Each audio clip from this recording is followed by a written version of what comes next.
Man, I've been busy with these lately, haven't I? Yes, I have. Welcome, ladies and gentlemen, on this 22nd of April, 2021. Welcome as you come in. I'm Roy Potter. And I thought I should give you a little bit more information on the subject matter that I've been covering in the last little while and explain why it's so critical to the situations and the dangers that we face today.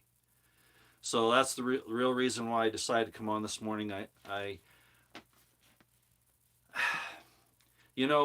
go between euphoria and being despondent, being in despair, because, uh, we're told about zombies and we're told about all these crazy things, and the populations of the world as a whole have swallowed hook, line, and sinker the lies of these lying leaders that are above them and this entire situation that we're seeing now with this supposed health crisis.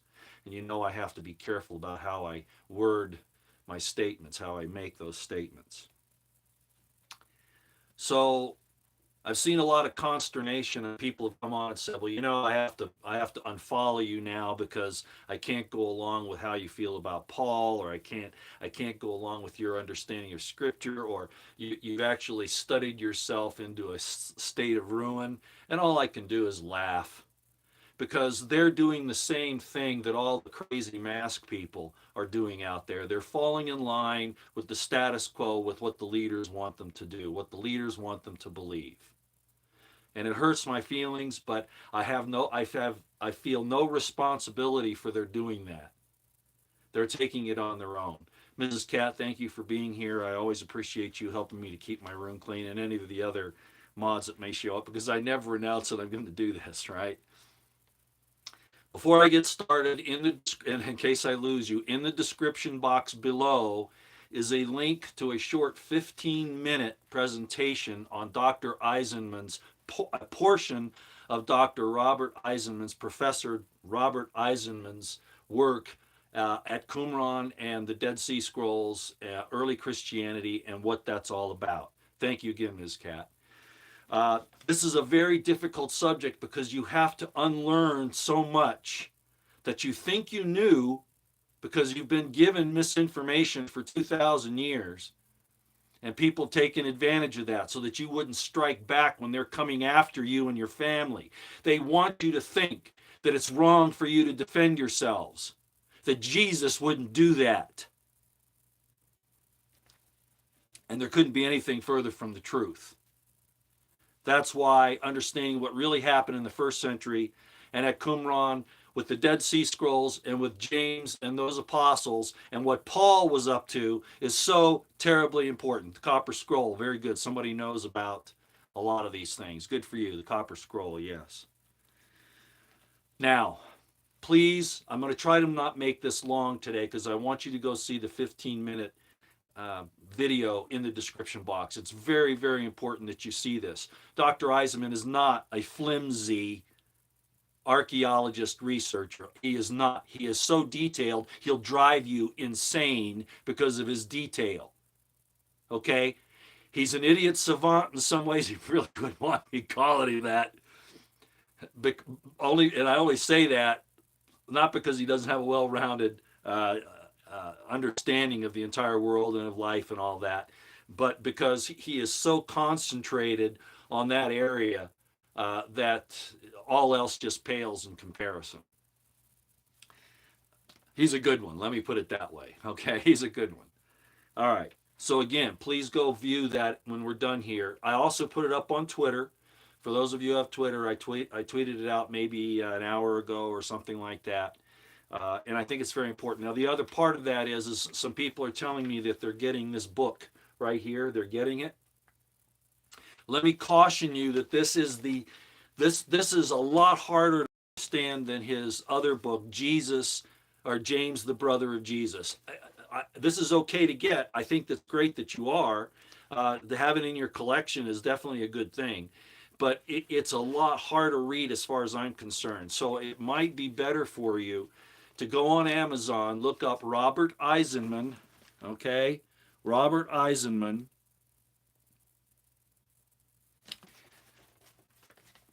and you'll see this book, but look for James, the brother of Jesus.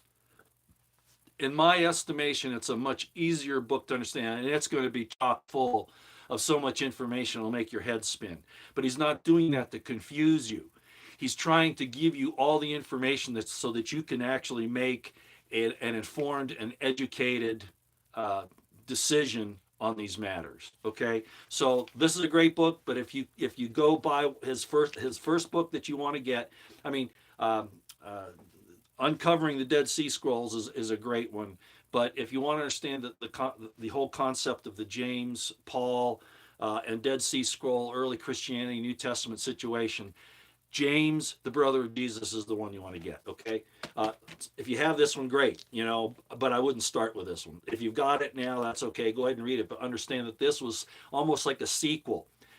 It's actually the 1,000 pages that he could not include in the James, the brother of Jesus. Okay, so it's very similar, but I think you'll find it a lot easier if you get the James, the brother of Jesus. Okay. All right. Yes. If you understand how the early Christian, from the beginning of Genesis, who has been trying to destroy mankind? The creation of God, the creation of us, mankind in his image, in God's image. Who has been trying to destroy it since the very first time, according to Genesis? Satan, right? So right from the beginning, he attacked us. And the first thing that he attacked is what? The male-female relationship, to break that up, division. Right? Yeah, Lucifer was the guy, basically, who attacked mankind initially to destroy him, because we were made in God's image. God was raising us up as his children. Okay? That happened again all through history at different points. But I'm only going to talk about three times. One in the Garden of Eden, two during the ministry, during the mission of Jesus Christ and those that he appointed to do the job after him, and three today. Now, I realize there's lots more that we could talk about. Okay, I know that. But I just want to show you that it goes from the beginning to now. What Lucifer was trying to do in the Garden of Eden, he is doing today. He is destroying people, this health thing, okay, and everybody knows what I'm talking about, is killing people. It's ruining fertilization. It's ruining the propagation of the American, well, that too, of mankind. It's destroying us, and they're going to replace us with their own creation, which is exactly Lucifer's plan, even in the war in heaven. It hasn't stopped. We're just in another phase of it at this point right now. So, God's creation is being systematically attacked on all levels. All right, all levels. So why, again, is it important for us to understand what happened in Qumran in the first century in Judea there, in Palestine, as compared to what's happening today? Because it's the same plan on a different level. We just had, and you know how I feel about Trump, and I'm just going to throw his name out there because he betrayed us.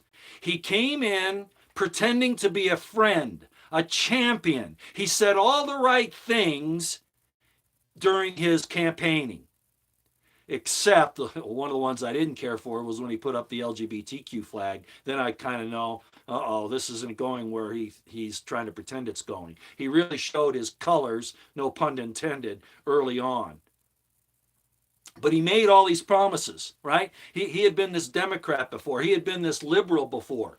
And like Paul, he has this vision, I've got to become a conservative. But why did he do it? What was his motivation? Well, we can look back on it now and see. It helped to take the path of destruction for those who thought that he was on their side. It took down people's defense mechanisms against the leftist Marxist agenda, the agenda of Lucifer, of Satan. It lowered their defenses because we thought he was like us. That's why you need to understand what Paul was about in the first century. This is not a game, as I've heard a lot of people say. They thought, this isn't a game. This is real life. So I'm going to cover a few more things this morning before you go and you look at this video that's in the description box below. If you'll notice, go look at all of Paul's epistles, all of them, okay? Compare them with the Gospels, the opening of the Gospels, and the other writers, okay? And I'm going to give you a real quick rundown right here. Remember, Paul was kind of bullying. He said, I'm just as good as any of the chiefest of the apostles. And yet he didn't even know Jesus, right? He had this supposed vision, which doesn't qualify him as an apostle in the first place, all right? If you read the beginning of his epistles, his boasting, his spouting comes out at you loud and clear. Now, admittedly, First Peter and Second Peter, all right, both open up with me, Peter, being an apostle and servant of Jesus Christ, okay? And I'm going to explain Peter in a minute why he did that, okay? But if you'll notice, James didn't do that. He called himself a servant, yet he was in fact the original man to take over Jesus' position. He was the bishop of Jerusalem, basically, all right? The bishop of Rome, the first one was Peter, because James sent him to Rome. But Rome doesn't take over for James. That's not how it was supposed to happen. But let's go back to the beginning of all these epistles, and I want you to look at them. Look at Romans 1:1, 1 Corinthians 1:1, 2 Corinthians 1:1, Galatians 1:1, Ephesians 1:1, Philippians 1:1, Colossians 1:1, 1 Thessalonians 1:1, 2 Thessalonians 1:1, 1 Timothy 1:1, 2 Timothy 1:1, Titus 1:1, Philemon. Unlike James, who says, I'm James, I'm the brother of the Lord, and I'm his servant. Paul has to rub in that he's the apostle Paul. Again, Peter did it, but we're going to talk about Peter in a minute. But James didn't do it. Jude didn't do it. John didn't do it. What we're going to talk about today are the personalities of the family of Jesus, himself and his three brothers. Okay? Joseph, who was Jesus. Yaakov, who is James. Judas, you would know as Judas or Jude. And Peter or Kepha. We're going to talk about their personalities. Now, I am not a sociologist. I am not an anthropologist. And I am sure not a psychologist. There's someone who follows me who is a psychologist. And I would like her to look at these things as best she can through the lens of the New Testament or any other historical documents she'll look at. But let's talk about this family, okay? Why did I say that Peter was a little like Paul here? As a matter of fact, somebody made a mention yesterday that Peter gave Paul a pass and said how great Paul was. Well, let me tell you why Peter did that. In my book, his name is Kepha, because that was what he was actually called, Kepha, okay? Which means rock, which means Peter in Greek. Okay, Peter, as I describe in my book, he's not the sharpest knife in the box, okay? He's not the most intelligent, but he is physically strong, and when he gets something in his mind, he goes for it, usually. But he can be swayed very, very easily, Peter can. For instance, it was James who said, do not eat things sacrificed to idols and follow the law of the dietary laws in Torah. In other words, there are some things you're not supposed to eat. So Peter has this, and then there's the thing on circumcision. However you feel about these things, look at this from the operational point of view of how they destroyed Qumran, James, and the original Messianic movement and changed it into Pauline Christianity, which was amenable to Rome. That's the key here, because they're doing the same thing to us today because they got us ready 2,000 years ago. And here we are swallowing the lies again today. So Peter, he's saying, oh, we're not supposed to eat things that are sacrificed to idols or these forbidden foods. And then supposedly he has this vision come down where there's this cloth and then these different unclean animals, and he hears a voice that says, Peter, you can eat of this. Direct violation against James. Why did he do that? Because he was waffling between Paul and James. Because he was out in the field. James didn't go on any missions. He sent the other apostles out just the way Jesus said to do. Go out 2 by 2. Hello, Nancy. How you doing? So Peter he's out there in the field and he's constantly, running into Paul. He even runs into him in Rome, right? They both get crucified. Well, I'll tell you what happened to Paul real quick. Paul didn't get crucified. He didn't get killed. Not the way people think he did. He was either given a really good sum of money and sent off somewhere where he'd never be heard from again, or like every informant, like everybody who works for the bad side, they kill you to shut you up so that you can't tell your story, so that you can't blackmail or extort them. One of those two things are what happened to Paul. He didn't get killed because he was preaching Christ. That isn't it. Okay, so Peter had this problem, okay? And it's pretty evident. What's another example of him not being strong of mind? Well, you remember when Jesus was arrested, he was willing to use a sword because he was there with Jesus. He had Jesus to help him out. But when Jesus was taken into the jail and started to get scourged or started to be questioned by the high priests and all that, what happened to Peter when he didn't have anybody there to support him? Now, granted, a lot of the other apostles ran off. I understand that. But we're looking at Peter's personality. What did he do? Hey, aren't you one of the apostles? Aren't you one of the guys that was with him? Oh, no, not me. Remember, Jesus said he would deny him 3 times before the cock crows. This is Peter. He has a good heart, but he doesn't have a really strong brain, okay? He really, really doesn't. And he's asked 3 times, don't you know this guy? No. And finally, he swears that he doesn't know the man.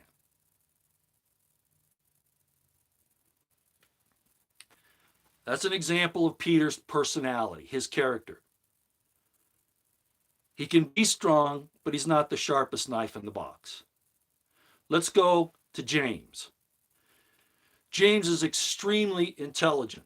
He's been schooled by the priests of On, by the priests of Emmaus, by the teacher of righteousness prior to him. He's well schooled in the Torah. All right. I don't know why he remained a celibate. I've given you some examples of why he may have. I don't think that the excuse that we're given is the real one. I've told you about Leviticus, about not being able to go to war. If you marry a wife, you've got to stay home for a year. That's one. The other thing is I heard somebody explain, well, it had something to do with the blood and being able to go into the next world with pure blood and all that. That's nonsense. That's not what it's about. If that were the case, we would never have been given the commandment in the beginning to multiply and replenish the earth, to fill the earth. So that doesn't cut it. James was an ascetic to the point of almost insanity. Okay, fact of the matter. You look at what James did. For crying out loud, he stayed on his knees 18 hours a day and had calluses probably an inch thick on his knees for all of. And I'm not saying he was a bad guy. No, definitely not. Jesus said that he was in charge next. But like in my book, it shows that Jesus did not accept the extreme asceticism of James and the rest of the brothers, and certainly the Sicaria scenes in Qumran. Jesus didn't go there. And his confrontations in the New Testament, Jesus's confrontations in the New Testament with some of the Sadducees are actually James and his followers at that point. Okay. So James is extremely intelligent, but he's given himself to a fanaticism of some extent. Okay? In a lot of different realms. Extremely knowledgeable of the law, extremely faithful and obedient to the law, meaning the Torah. But he has set up stakes, which Jesus said not to do outside the Torah. He set up stakes so far away from what was actually demanded in the Torah that Jesus said that they were wrong to set up those stakes. But James had a good intent. His heart was right, like Peter's. But he had these idiosyncrasies, okay? What I'm showing you here is that these are real people that really lived. that have many of the same issues in life that you do, that they weren't walking around talking to God every day, knowing exactly what God wanted them to do. And they weren't perfect. They had faults. Now let's move to Judas. As it shows in my book, and you can see it in the New Testament, all right? He's the guy that's involved with money. He's very concerned about, that they're using the money for the things he thinks they should use it for. He's very concerned about how things are viewed. What is he actually doing? Judas, when you examine his personality, he is a person that has plans. He is a man who has designs. He's a man who looks for opportunities to excel and become the guy that's in charge. You see that? In your families, those of you who have brothers and sisters, do you have those who try to excel in everything, whether or not it's for real or if it's just for some prideful reason? You have brothers or sisters that are prideful, others that are very humble, others that are very poor, others that are very rich, others that would fight with you no matter what the circumstances are, and those who would turn their back on you and run like hell to get away from any trouble you're in. Real life, well, that's what you're looking at in the first century with this family. Judas had ambitions. And it comes out even in the Gospels. All right, now let's look at Joses, who I say was Jesus, and Eisenman says the same thing. Joses.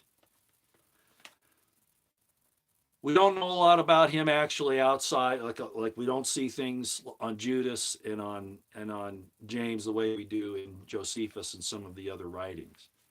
I talked about the Q document yesterday, and that the Synoptic Gospels were obviously taken from whatever this original document was. There are minor differences, but it's pretty obvious. The scholars can take it and go through and say, wow, this is almost the exact same verbiage. It obviously came from another document. And John was the exception. It was the outlier. The point is that we don't have too many external testimonies of what this Jesus character was like. My consideration is that he was the Taheb in Josephus that Pilate crucifies. And that gentleman, that wonderful, wonderful man, stood up against everything else because he was the restorer. He stood for the restoration of Israel.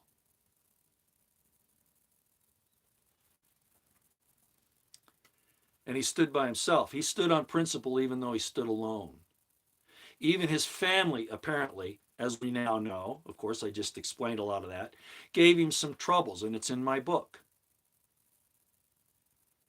He finally wins them over, pretty much. And of course, after the crucifixion and the resurrection, they all have a big change of heart. Peter, however, is still not quite, he's fully committed to the way. And I talked about what the way is yesterday, that was what the Christians called themselves initially, were the way, the Ebionites, the poor, the meek, etc. He was committed to that, but he could be easily swayed depending on the circumstances. And Paul played on that. Peter was the weak link inside the community at Qumran. Peter was the weak link. And some people would say Judas. Some people have said to me that Judas was. Well, I'm not going to talk about that today because there's some problems with that whole story there, okay? There's a problem with it. But Peter was the weak link. And you can see that when Paul is out there and he tells Peter, circumcision isn't a big deal. Eating things that are not kosher is okay. And Peter buckles over it. He buckles. And then what does Paul call him? A hypocrite, right? Does that sound like a friend? No. So as I explained yesterday, Paul was to infiltrate the movement, to break it down and to turn it into something other than what it was originally. And what one of the things was originally that it stood for, all right, was not to bow to Rome. It wasn't pacifist in nature. That's a Roman injection into the system to render it harmless, which is exactly what Trump did in his 4 years in office. He rendered us helpless. We thought that, oh, he's here, like Paul, right? He's here to help us. He used to be a Democrat, but now he's one of us. Like Paul, oh, he used to be a Pharisee in the Herodians, but now he's one of us. Totally take you off guard and then betray you. And that's what Paul did. That's why that whole thing in the Qumran community in the first century and what happened with Christianity is so important to what's happening to us today. It's the same thing. Yes, that's right. Paul encouraged the eating of food offered to idols, exactly opposite of James. And as I pointed out yesterday, he supposedly had this vision where he was told by Jesus not to persecute James and his followers anymore. Then why did he go against the Council of James? Because he was a liar, which is exactly what he's called in the Dead Sea Scrolls. The liar, the spouter of lies. Oh, he writes some really wonderful stuff. Paul was a well-educated man. He was educated by Romans. He was educated by the Herodian priesthood. He wasn't raised out in the wilderness, Qumran, which is what they called that place, the wilderness. He was sophisticated. So he can write a whole lot of beautiful poetry, but he didn't believe a damn word of it, or he wouldn't have turned on James. Paul was a betrayer. And we've seen it in our lives today. We think somebody's there to save us, and they're really there to put a knife in our back. That's why you need to understand. That's why I've been pushing this so hard. And the other thing I push so hard is the relationship between men and women. I heard a talk the other day where the guy said, oh yeah, Jesus was a celibate because, again, I just mentioned it a few minutes ago, he had to have such pure blood that it would go on the other side, that it would influence the other world. No, that's not it at all. That's counter to what God intended us to be. Think about this. They even altered the meaning, and I've talked about it before, in the Gospels where Jesus, remember, they're talking about, there was this guy and he was married to this woman and he died, and then she married another husband and then he died, and this went on 7 times. Whose wife is she in the resurrection? The people that were asking him that didn't believe in a resurrection. Plus, they were making fun of some Maccabean heroes. They were actually slandering them. So Jesus' response was, well, those who are going to inherit the resurrection of the dead and inherit that world, neither marry nor given in marriage, and there is no male or female. He was talking to the Sadducees who did not believe in the resurrection and who were defaming these Maccabean heroes. But it was altered, it was changed. Oh, and another thing, in the Gospel of Thomas, or Philip, I guess. No, I think it isn't Thomas. He says, the apostles are saying, well, why do you love Mary Magdalene more than us? And he says, are you kidding? Why do I love her more than us, or more than you? And he kisses her on the lips often. And then they said, well, how is she worthy of the life? And I've explained what they meant by the life before, but I'll just quickly cover it right now. In other words, that the female is part of this world, no other. Okay, and that it's just men that go along. Well, Jesus said, well, that's not going to be the case. I'm going to make her male. Well, what's he going to do? Do a transgender transplant on her? No, it's marriage. When the man and woman are together, they're called an Adam. The man. I will make her male. She's going to be with me. We're going to be an Adam. I will make her male. That's what they're talking about. But what has the Luciferian cult done? And I hate to say it, but even other Christian churches. I talked about several times a few years ago how that whole thing there has led to the problem with the LGBTQ lifestyle now, and especially the transgenderism that's going on. The Christians partially caused that. The Greeks didn't even believe this nonsense. Oh yeah, they did some weird stuff with each other. But this idea of having no male or female is the Luciferian doctrine. Why do you think, boy, I'm going to really get some people upset here, so I'm going to be careful what I say. I don't want to really push anybody away, but sometimes that's inevitable. We've heard about the obelisks that are placed around the world, right? They're like the Washington Monument. They're like the monument that's in the Vatican. And everybody only focuses on, oh, that's the worship the phallus. Oh, that's all that's about. Don't you understand? The earth is feminine. The obelisks that are erected on it are to turn the earth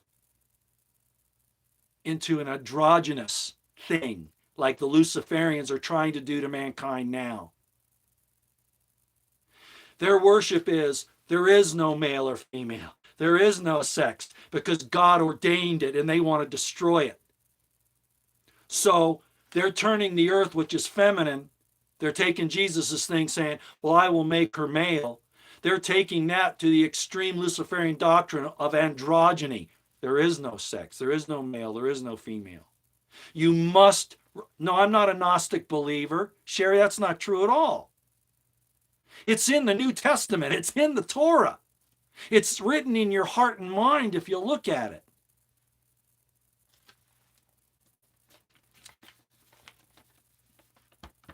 They're destroying, they're in the process right now of destroying God's creation of men and women.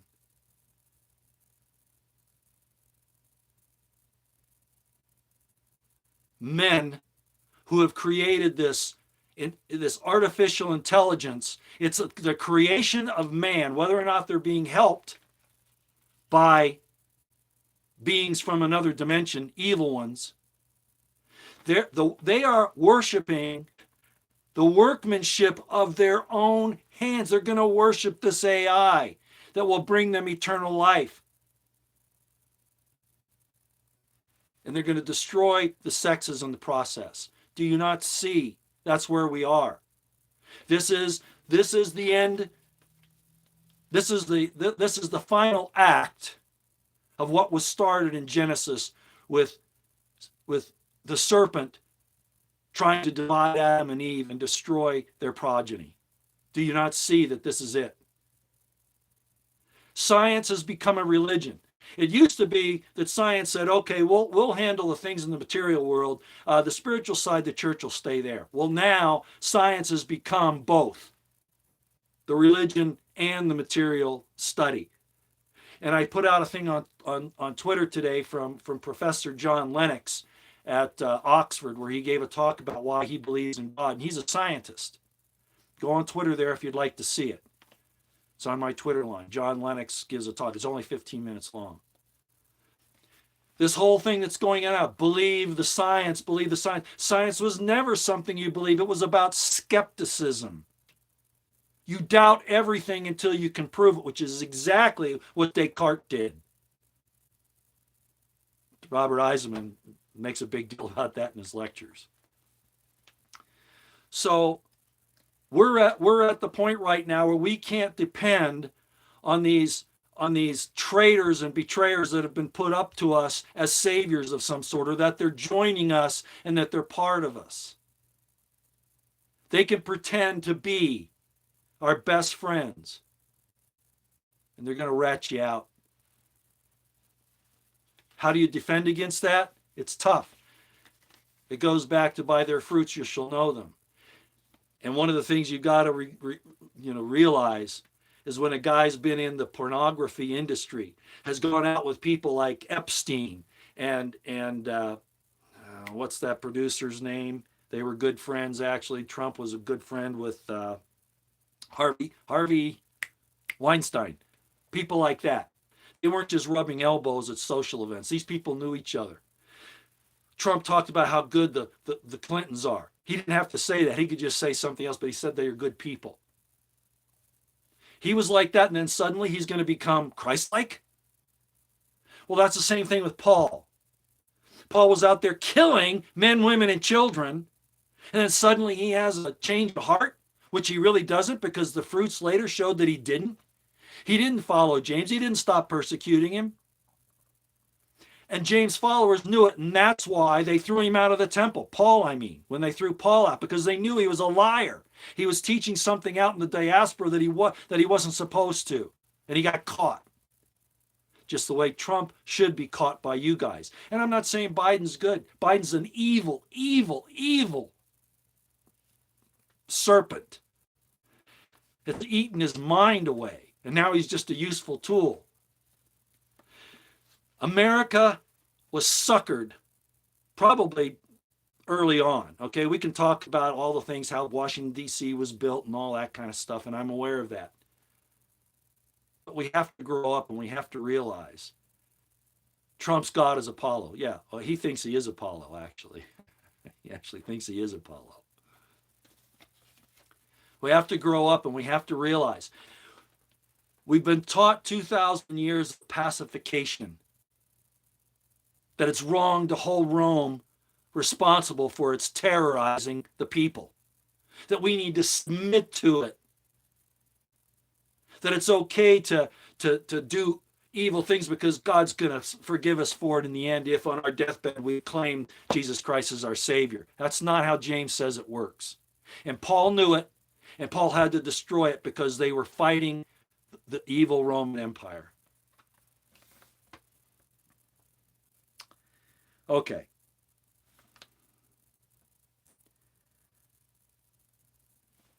I'm going to end on this. And I kind of mentioned it yesterday. I lost my train of thought because, frankly, I'd gone out on a 2-mile run. I think I told you guys. And I was beat. I hadn't eaten in 24 hours. And yet it was one of those times when I was trying to take it easy and I didn't want to do a video. I certainly didn't, feel like it. And this voice inside of me, I'm not saying it was like Paul, but just, Roy, you got to do this. You got to talk about the Q document. You got to talk about where these things came from. You got to talk about it. Come on, get up. Get out of your chair and go do it. And I really didn't feel like it. And I'm sorry I lost my train of thought. I started talking about me being called divisive by people who don't like me bringing these things up that are historically verifiable, but it goes against their traditions and what they've been taught, and they don't want to look at it. So my point was this. Just like the leftist Marxists, the communists, just like, I can't even say the names because the video will be taken down, but there are certain organizations that tell you that if you disagree with them, that you're the one being divisive. If you're pointing out their shortcomings, their lies, their deceptions, what they're really about, you're divisive, right? That's what they'll say. Whenever you stand up to point something out, they'll say you're the divisive one because you're disagreeing with them. You're calling them on the carpet, so that makes you divisive. Well, you're in the company of people like Maxine Waters, Chuck Schumer, Nancy Pelosi. And I could name some other names, but you get the idea. If I name those, the video will be taken down. People that say that they believe in Jesus Christ, and they call me divisive for calling into question 2,000 years of misinformation. You got to ask why they do that. I'm destroying people's faith. No, faith is the substance of things hoped for, the evidence of things unseen. If you're living your faith, if you're producing the substance, you'll be willing to look at the historical aspect. It doesn't mean you got to lose your trust in Jesus. I just brought up yesterday about the resurrection and about the fact that he would not suffer corruption. I put out the thing today on Twitter with Professor John Lennox. Am I talking about Jesus to subterfuge, to come in and stab you in the back later? I told you about the family of Jesus and what their shortcomings were. They were real people living real lives, just like you are. So you have to be able to look at the historical facts that are available. Not all of them are, but look at them for what they really are. And when you look at the Pauline epistles, he is fighting against the very man the brother of Jesus that Jesus said was in charge and that all should be subjected to James. Paul was he was a spy. And his objective was to destroy the Messianic movement. He was the one that helped them to be called Christians in Antioch. And before that, they were what? I've talked about it. The way, the Ebionites, the poor, the meek.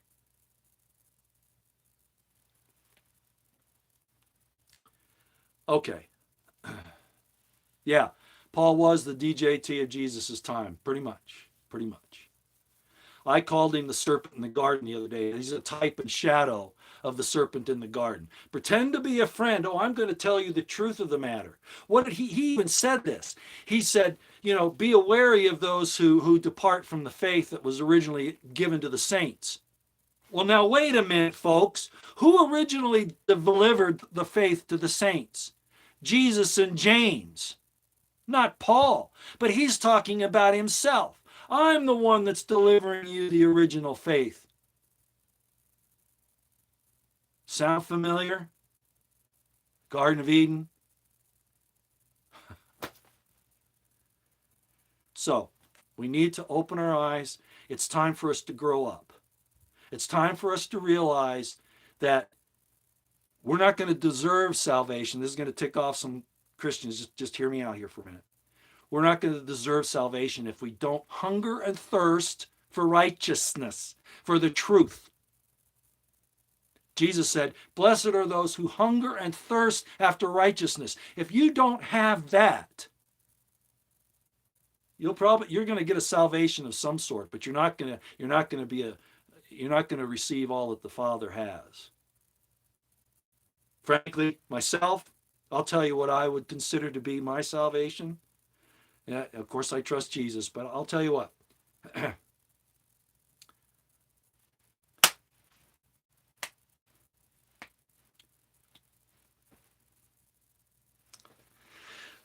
If I have a little cabin in the woods